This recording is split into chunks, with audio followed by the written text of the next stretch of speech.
O COVID-19 afecta de maneira máis perigosa a aquelas persoas con alta idade ou con patoloxías previas. Por iso, o seu confinamento e cuidado faise máis esencial.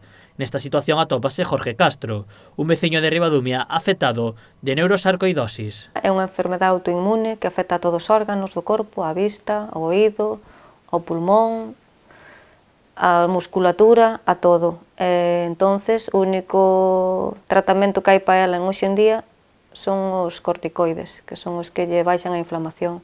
Para frear os efectos desta enfermidade é necesario que Jorge siga unha rutina de exercicios.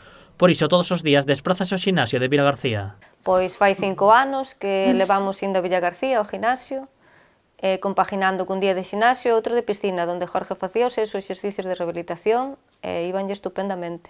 O COVID-19 obriga a Jorge a non sair da casa por precaución, unha situación que non impide que continúe coas súas rutinas. O fai gracias ao apoio e a forza da súa muller Isabel, que se encargou de prepararlle un xinasio na casa e lle axuda coas súas rutinas de exercicios.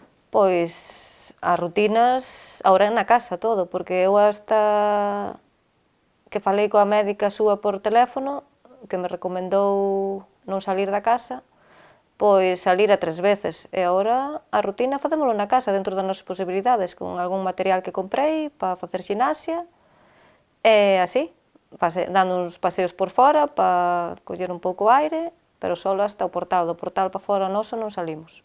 A superación diaria é unha constante na vida de Jorge dende que apareceron os primeiros síntomas no 2004.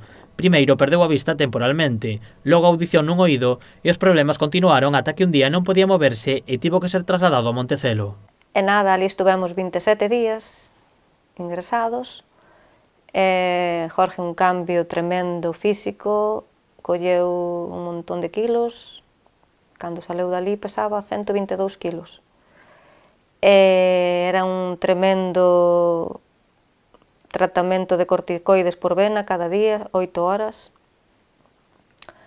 Tuvo que volver a aprender a camiñar, claro, porque tanto tempo nunha cama.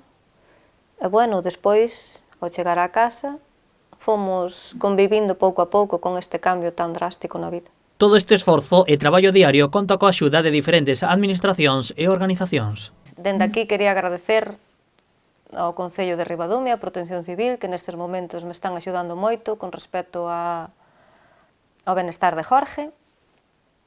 E tamén quería agradecer a Santi e a Miriam, que nos fan todos os domingos unha videochamada, que Jorge está deseando que chegue o domingo para recibir a videochamada deles.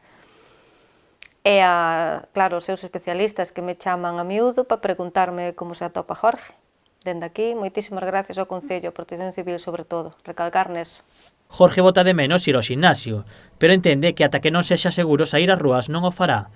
Mentres tanto, ele e a súa muller continuarán na súa casa facendo a súa rutina de exercicios para que ningunha enfermidade sexa capaz de frealos.